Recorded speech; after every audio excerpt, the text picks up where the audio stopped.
pakiramdam niya ay napapahinga.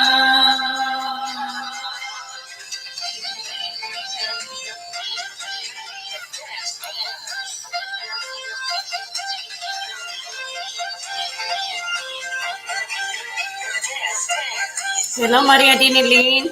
I will make you graduate April. Okay.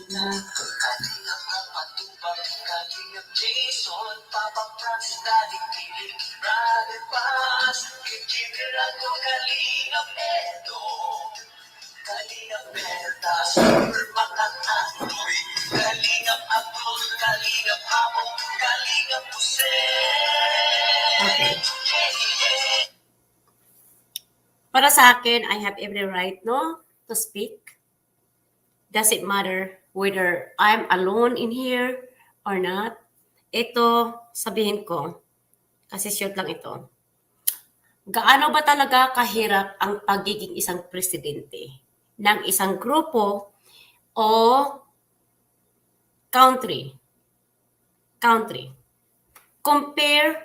to country, compared to country, compared to business, compared to everything. But when you are going to be assigned to a task, listen. Okay? Kahit mag-isa lang ako, ayaw niyo akong suportahan, bahala na kayo. But I will speak, no? Pagiging presidente, naka-graph po to. Ito po. I-explain ko sa inyo, ano ang ibig sabihin ng mga ito. Huwag niyo kasing pagtawanan ang pagiging isang leader ng isang grupo. Kasi pag ako binibigyan ng ganyan, tinitake ko yan as a serious work, no? Ito po, sa isang graph na ito, tignan nyo, itong graph na to, ito. O sige, pwede nyo i-screenshot yan. Okay po. Ito po ang papel ng isang being presidente sa pagiging isang presidente. Nagko-question kayo, anong kakayanan ko? Marami po akong kakayanan. Sobra. I am more than qualified than just being president. Kaya nga ako, nagiging area presidente po. Area president, do you know what that means? Alam mo ba ang ibig sabihin ng area president dito sa USA? Ibig sabihin, area president ay buong Florida, buong state. Buong state po yan. Okay. Buong California po yan. Yan ang ibig sabihin ng area president. Kung ako'y nasa Philippines, buong Davao po yan. Ako'y presidente. Yan ang ibig sabihin ng pagiging presidente ng isang bangko at isang company at naatasan sa akin. Iba naman, ikumpara natin ang pagiging presidente ng isang Pilipino. Presidente ka sa buong Pilipinas. Hawak mo lahat, Albay, Manila, Davao, Baguio, lahat yan, hawak mo lahat yan. Dami mga tao sa baba. Gayon pa man, kung ang isang presidente na atasan sa isang grupo, lahat hawak yan. Ito, explain ko sa inyo. Kasi maraming hindi nakakaintindi sa pagiging papel ko dito sa KGGI, no? Okay po? Presidente ka man ng Pilipinas, presidente ka man ng isang organisasyon, o presidente ka man ng United States of America o lahat ng country, presidente ka man ng isang fundraising charity company, presidente ka, that means that you have to hold on to everything and everything that goes around it. Okay po. So this is where I come in. Because Kuya Bal Santos Matubang know what I am capable of. Okay po. So mega love shout out kay Kuya Bal Santos Matubang, Ate Edna at Kalinga Prab at lahat ng aking mga supporter. Kahit mag-isa lang ako dito nagsasalita, pero ito tutorial para sa mga tao na mga hindi nakakaintindi ang papel ko dito sa pagiging presidente ng KGGI.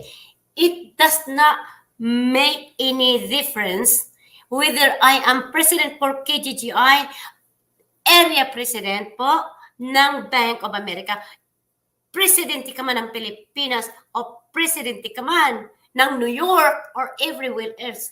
But the bottom line, you are president and you are going to be responsible po sa lahat ng departamento na hinahawakan mo. Dito po tayo papasok. Explain ko sa inyo. Ako, presidente, no? Okay. Ngayon, nag-create ako to make a group to be successful. So, under my department, kumi-create ako ng CEO or business manager. Ito po si Ms. Tina Cano, which is also holding the title as a vice president. Because I believe in her. I believe in her capability in running a business and running an organization, running a charity group. And this is why she has this title. She deserves that. Okay po. Di po ba? Okay. Ang trabaho ng pagiging CEO, ang trabaho ng vice presidente kung absent ako at hindi ko magbakasyon ako, ayaw kong hindi ako available, yan ang trabaho niya. Okay po. At pagiging business manager. Ang pagiging vice presidente, maraming papel po yan. Marami din po akong papel. Kasi lahat po ito, responsibilidad ko. Whether it feels or not, lahat po yan. Lahat po ito, under this pyramid umbrella, no? It is an umbrella.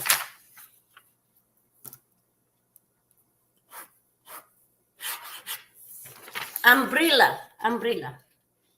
po ito. Let me explain to you. So, you have better understanding how to run a business at paano mo lalaruin ang negosyo at grupo at lahat ng tauhan under you. Okay po. Ito pag-aralan po natin po. Di po ba? Gusto niyo malaman ano ang papel ng pagiging isang presidente? I-explain ko po sa inyo po. So, na-create ko ang CEO, business manager, vice president, Tina Cano. Because I know Miss Tina Cano can handle it. And if and when Miss Tina Cano could not handle it, eliminate natin si Miss Tina Cano. For example lang po ha, eliminate natin. Pinker, hi!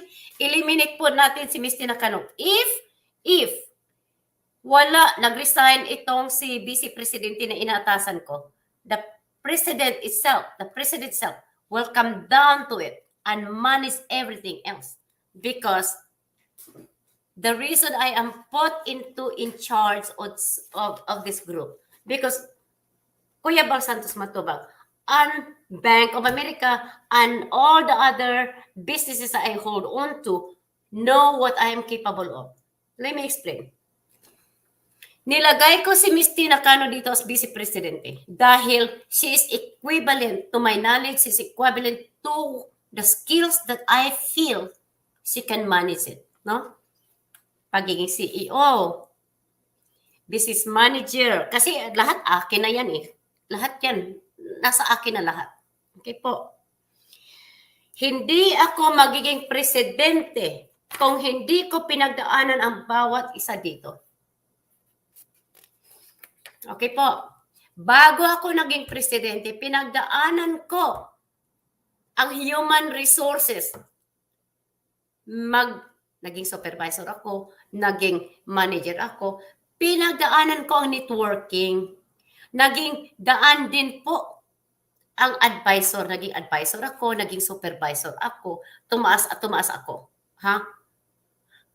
Naging secretary ako ng CFO, naging secretary ako ng treasurer, naging secretary ako ng auditor, so tumaas na naman ako. Ha? Nagiging CFO na talaga ako. Hindi lang secretary. Tapos, Naging treasurer na ako. Hindi ako naging secretary na treasurer, naging secretary din ako. At naging auditor po din ako. Both mortgage, lahat ng finances, no? At tumaas ako, naging CEO at CFO ako talaga. Pinagdaanan ko, I started from the bottom. Pinagdaanan ko lahat yan. Nang tumaas ang aking kapasidad, nagiging CEO, business manager ako sa isang kumpanya at maraming kumpanya akong nadaanan, no? Hindi lang po yan. Marami pa po sa loob ng 27 anyos. Ngayon, nang nakita ng Bank of America ang aking lahat ng resume, pinagdaanan ko lahat yan. Pinagdaanan ko. So I know what is of this quadrant. I know what each of the quadrant they do. I know each of that they do. I know each and everything until I went up until I become area presidente ng Bank of America. Kasi kaya kong i-manage lahat yan. I've been there and done it. Now let me talk.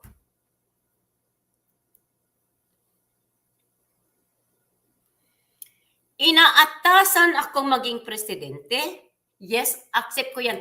Mega love shout out kay Pink Girl of Canada. Siya mismo ang nag-encourage sa akin. Tanggapin mo, Marilyn Chang. Tanggapin mo ang pagiging presidente. Tanggapin mo. Ay, alam mo, yung araw na yun po, ito panawa. Ito talaga. Teka. Before ako magsalita dito kay Pink Girl Life of Canada. Kanta muna tayo.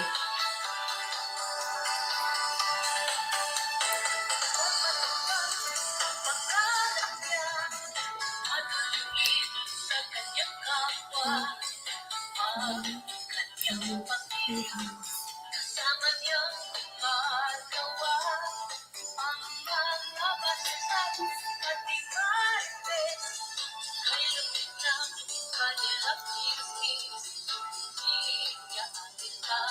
Mega shout out kay Pink Life of Canada. Dahil kay Pink Life of Canada, pinasok ko ang pagiging presidente ng KGGI. Dito, ng araw na yon, bago pa man si Kuya Bal Santos Matubang na nag-live stream, no? Dineclare niya, si Marlene Chang, gusto ko maging presidente, meron kang 1 week, 5 days, yata, sabi niya, 5 days. Accept mo position or not, ganyan. Magbigay ka lang ng platform of the officers, ayan, antayin ko within 5 days, sabi ni Kuya Bal. Nag-usap na kami before nag-LE si Kuya Bal Santos Matubang ni Pink Girl o Life of Canada. Life in Canada. Sabi niya, before that, nag-usap na kami, ay, huwag ka na muna mag-stream, mag-live stream, sabi ni ni Pink Life, sabi niya, tinawagan ako niya, no? Huwag ka munang mag-live stream. Sige, gawin mo mga 2 weeks. I think it was the 8th of the month, no? 8th of the month, January. Sabi niya, sige, 18. Yan ang tanin ko sa'yo. Pag hindi ka nag-live stream, mag-sponsor ako sa'yo. Ngayon, sabi ko, oy, sponsor pala. Oy, isali ako dyan. Sige. Accept ko ang challenge mo. Pink Life. Pink Girl. Sabi ko, accept ko challenge mo. Ito, pag-uusap namin. Inaccept ko ang challenge ni Pink Life in Canada, no? Pero nangyari, nag-live stream si Kuya Bal Santos Matubang. Sabi niya, ganun. Tumawag si Pink Life. Sabi niya, kalimutan na natin yung bet nating dalawa. Sabi niya. Sabi ko, bakit? Ito, tignan mo. Sige, tanggapin mo na yung posisyon. Sagutin mo si Kuya Bal. Natanggapin mo ang pagiging presidente ng KGGI. Sabi ni Pink Life. Sabi ko, meron tayong bet. May bet tayo. Sabi ko, 2 weeks. Sabi ko, hindi ako magla-live stream. Kasi hamon niya sa akin, hindi mo kaya mag-live stream, hindi mo kaya na hindi ka mag-live stream dahil kita eh. Pero hamon ko sa iyo, mag-sponsor ako kung kaya mo hindi mag-live stream. Ay, kaya ko eh. Sponsor ba naman eh? Kailangan ko yan, sponsorship. Pagtiyagaan ko, hindi ako magla-live stream. Yun nga lang, dumating ang punto na tumag si Kuya Bal na ako daw ay gagawing presidente. Kaya agad-agad na tumawag si Pink Life in Canada. Tanggapin mo yan. Kalimutan mo yung bet nating dalawa.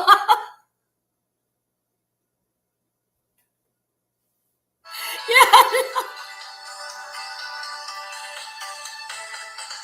Diba? Okay. So, tinanggap ko. So, agad-agad, within 5 hours, nagawa ko ang mga officers at lahat yan. So, ayan, parang nag-anuhan kami ni Pink Life in Canada. Oh, sige. Sabi niya, oh, sige. Kahit na tanggalin na natin yung bet natin, pero mag-i-sponsor pa rin ako sa iyo dahil ginawa mo yan. Okay, nakasubaybay po si Pink Life in Canada. Mega love shot to sa iyo, no? So, dito po tayo papasok. Pinasukan ko ito. Serious na po, no? Ginawa ko ang programa nito. Tinanggap ko ang pagiging isang kalingap, presidente ng KGGI. Dahil nandyan na naman po ang gorlets ko. So, walang problema sa akin. Nagawa ko yan. Yes. Magkakaroon man ako ng LS, naging frustrated na ako dahil tao lang naman po ako. But it doesn't mean that I am not capable of every department that I am assigned to manage. I do. And will never leave Gorlitz, no? Okay, so ngayon, dito tayo papasok, guys. Para maintindihan ninyo ano ang trabaho sa pagiging pinuno ng isang grupo. Huwag ninyo akong i-compare kay Miss Ingie. Kasi si Ingie, kumikreate ng grupo, pero iba, kasi smart siya. Inaatasan niya sa grupo niya, may presidente, ganyan. Basta siya, na-create lang siya. Ay, wala lang basta ako dyan. Kasi alam niya na ang papasukin niya napakagusot. It involves a lot of departments. It involves a lot of accounting. It involves a lot of people. Okay po. Kaya napaka-smart ni Ingie. Ha? Smart. Si Ingrata de Ortiz. So, in-assign niya yan. O, sige, oy, ako'y founder. Oy, kayo magbahala dyan. Pero ako, inatasan ni Kuya Balsams Matubang, right away. Yes. Presidente ka. Which is ko. Sabi ko, balik na naman ba ako sa trabaho ko? So, ito pinasukan ko. Pagiging CEO, Chief Executive Officer po yan. Okay po. Chief Executive Officer and CFO is Chief Financial Officer. Ito, kinikreate ko. Dito papasok si Jumar at Moyo. Sino ang Chief Financial Officer ko? Nandito pa rin si Miss Tina Cano. Ha? Kasi qualified nga siya. Pero nakamanman si Miss Tina Cano. Now, Jomar Valdez comes in place. Ha? Bakit? Auditor. You have to be qualified as an auditor to be a CEO or CFO. Isa-isahin ko ang bawat trabaho ng bawat isang nakatungkol dito. Ang trabaho ni Miss Tina Cano ay bali isang business manager na atasan na mag-monitor sa lahat ng kagalawan ng negosyo na ginagampanan ng isang organisasyon at isang grupo or charity company or charity group. Ngayon, alam niya mga pasikot-sikot because he's also in business and banking finance. No. Auditor, Jomar Valdez. Jomar Valdez is also a financial graduate, which he knows the ins and outs of auditing every AP, AR, and reconciliations of every account. Okay po. So dito, ako tinatalaga ko itong mga tao na to. So it took me a lot of work and days. Who is more qualified than these people? They do. They are qualified. Ngayon, as a CFO, Jumar Valdez, he needs a treasurer. Anong trabaho ng treasurer? Treasurer is working on looking at every financial statement that came on a monthly basis or on a daily basis. Tinitignan niya ito bilang treasurer na si Muyo. Tinitignan niya lahat ng pumapasok sa aming account at lahat ng lumalabas ng bawat account. Whether we have 1, 2, 3 accounts, she is responsible in monitoring and accounting all of it, what goes out and what comes in, and where it comes from, and who's the name that belongs, that each and every one, no, na pumapasok. Halimbawa, ABC, nagbigay ng 300. O, Z and G, nagbigay ng 500. And what comes out belongs to XYZ. Lalagay niya yan. Okay po. So, clearance tayo, no? Now, when all of this in and out every month, say, on every fiscal year of Q1, okay? Say, okay, si Presidente ako. Okay, Jomar, kailangan kong report ng Q1. Alam ni Jomar yan. Ang anong ibig sabihin ko? Ang Q1 ay the first quarter of the year. Okay po.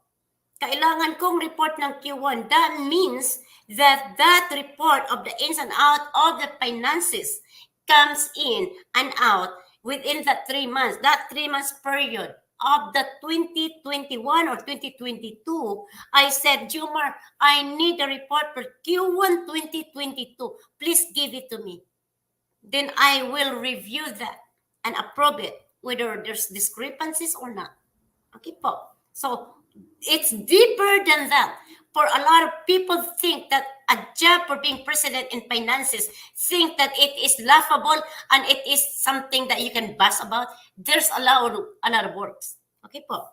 So, Jomar in turn will reconcile on his own Excel spreadsheets. Nakalagay po lahat yan sa spreadsheet niya. Ito po, galing po ito kay Muyo, the treasurer, based upon on the receivables. And what are the payables? And what are the costs and expenses versus payables? Okay, so we're talking about expenses now. Okay, well, here's the all of the revenue that we receive. But these are the payables. Out of the payables, we have expenses. So you have to take it out in accordance for that report and manage that and subtract it all of that report. Then you have the net revenue and the net deficit. The net deficit, the net revenue of all your total incoming donations in this account. Okay? Dito pumapasok nga si Jomar as the auditor, as CFO, si financial officer, and then the treasurer, which is Muyo. Now, the job of the secretary is a lot. I've been all this from the bottom, all the way bottom and up. Okay. Dito papasok ang secretary.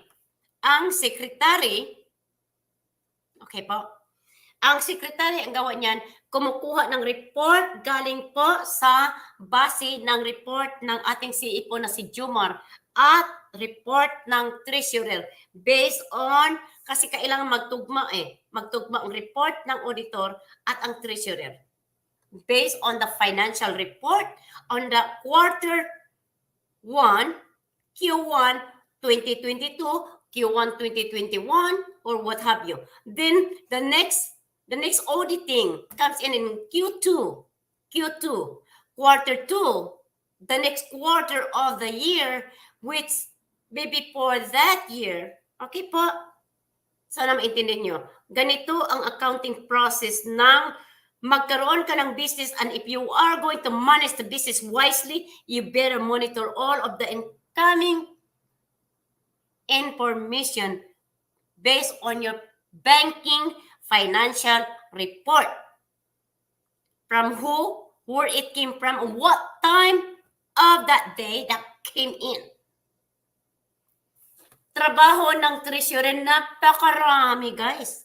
Ito po si Rose Alcaria, ang trabaho ni Rose Alcaria. Rose Alcaria will gather all the reconciliation report and be ready to submit it to who? To who? Sino? Public Information Officer, which is still Muyo. And share that with the network officer, which a person can be given this information but with restrictions based upon from the officers above. Ito ang mga trabaho nila. Maraming trabaho ang isang treasurer na si Rose Alcaria. Dahil ang trabaho ni Rose Alcaria, gumagawa ng report information precisely, concisely, and perfectly based on the report on that company's income or the group income or charity group income. Napakarami. Lahat itong mga opisyal na ginagawa ko, malaki ang responsibilidad. Hindi nyo alam kung paano gumawa si Marilyn Chiang ng grupo. When it comes to business, I am good at it. This is why I come in and executed this. Okay. Malaki ang mga trabaho nila. Dito ngayon, but the treasurer, Rose Alcaria, okay, from Muyo, the job of Muyo being public information officer and also the treasurer will have the capability to release this information. Maybe some, maybe all, maybe medium, but it has to be dictated by me that, don't give it on all.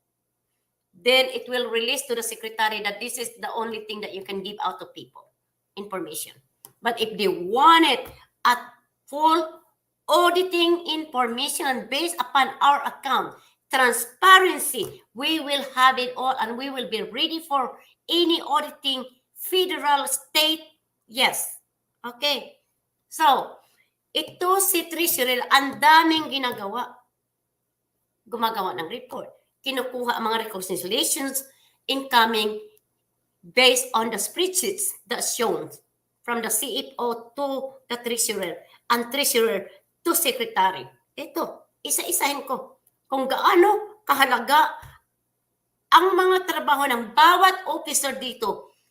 KGGI is the only group dito sa Kalinga that actually are very monitored and being precise on what I do and what we do. Okay po. More. Ngayon, when the secretary release this information, if people wanted this information dito, papasok si Myla Dugilio as being the networking officer.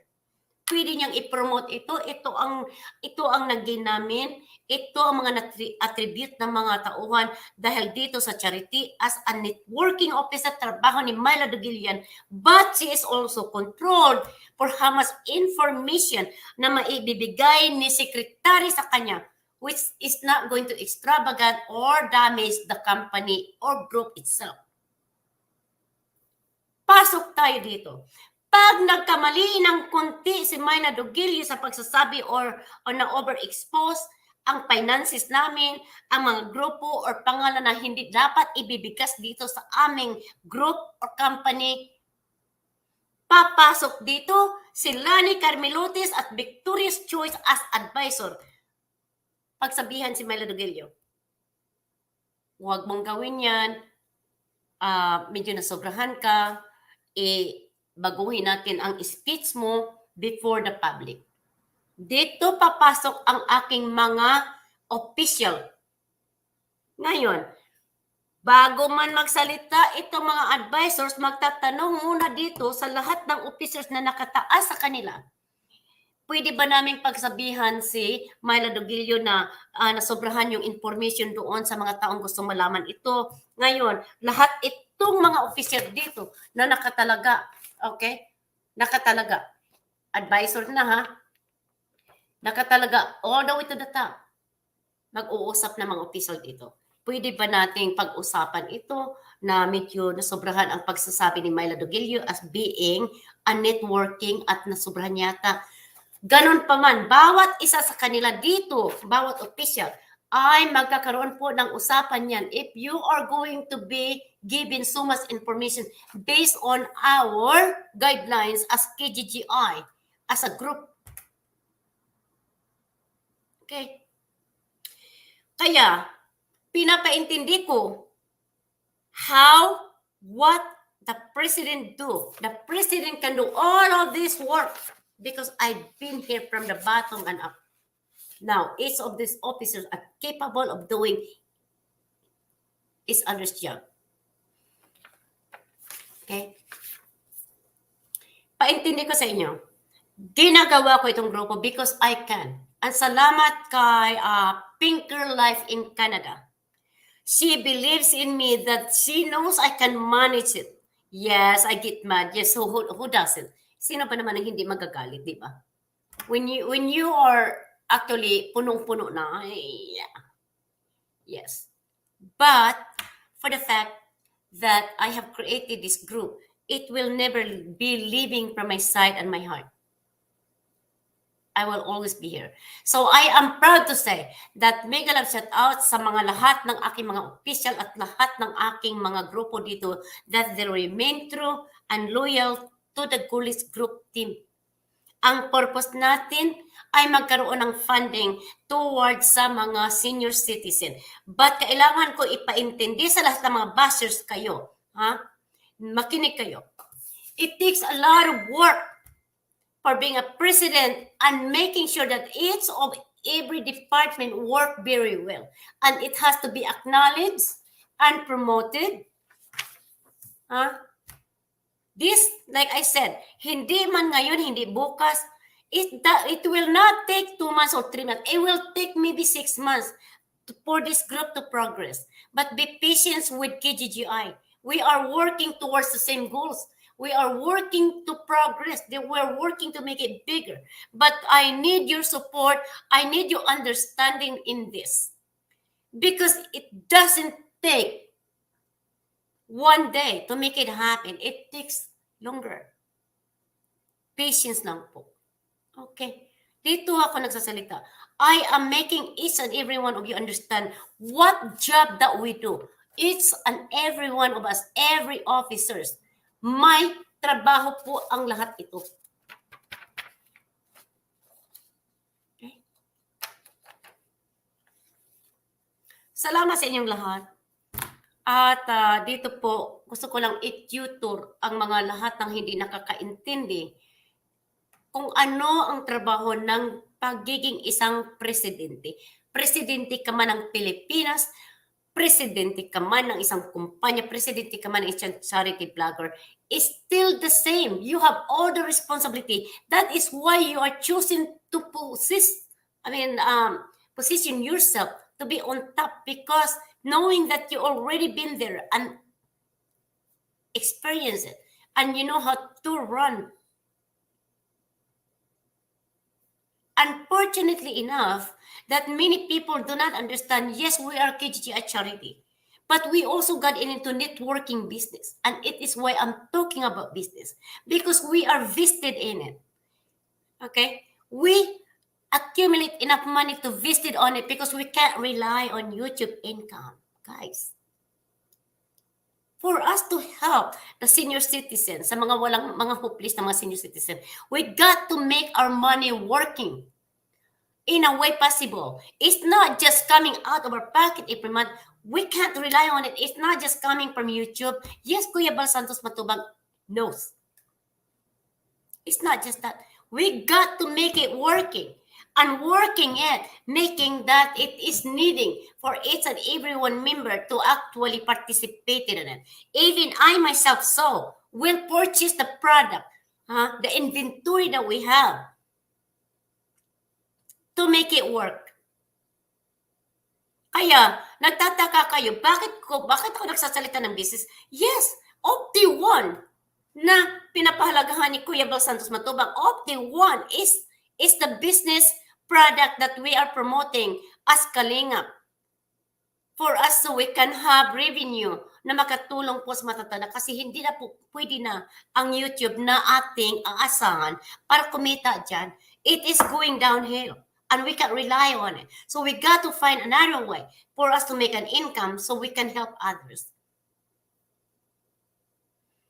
May ganap shout out kay June TV. Ayan, sinashout out kita kay June TV kanina. So, may ganap shout out. Please lang, support kayo kay Lakay June. Kailangan yun magiging lumaki sa YouTube ninyo at maging monetize. Punta po kayo kay Lakay June TV, ang ating bagong supporter ng Kalingap. Yan. Bagong supporter ng Kalingap na sumusuporta na po kay Kuya Bal Santos Matubang, sila kay June TV. Sumusuporta po yan sa lahat ng kagaya ni Javier De Leon at Ingrata De Ortiz. Lahat po yan pinupuntahan po nila kay June TV. Dito po sila kay June TV pumapasok, hindi po magiging bias po yan. Tumutulong talaga yan sa mga magiging gustong maging 1K at magiging monetize. At lahat po yan organic. Salamat po. I love you guys. Sana naintindihan nyo ang papel ni Marilyn Chang bilang Vice Presidente po ng KGGI at lahat ng mga bawat na atasan ng mga opisyal dito, ang mga papel nila na sabi ko, kahit mawala man mga opisyal ko, kaya kong gampanan lahat ito.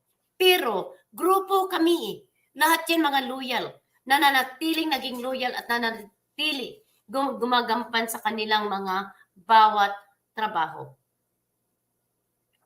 Pinagsalamatan ko si Miss Dinacano, si Mr. Jumar Valdez, Miss Muyo, Rose Alcaria, Myla Dogilio, Lani Carmelotes, at Miss Victoria's Choice. Lahat kayo na atasan dito. At salamat sa inyong lahat na nandito kayo. Alam nyo na po ang inyong dapat gampanan dito. I know that you can do it. Okay po. Sana ito'y silbing aral sa mga nagko-question kung bakit mini-mention ko ang business dito, because we are a charity organization. And if we have come into a business, that business earns revenue. That revenue, then we can call that as towards charity. But in the beginning, we are creating business. So hope you understand that. We are first business. And then the revenue, the equity that we earn from it is become now a charity funding po para sa lahat. Salamat po. Love you. Dito na lang po ako magtatapos.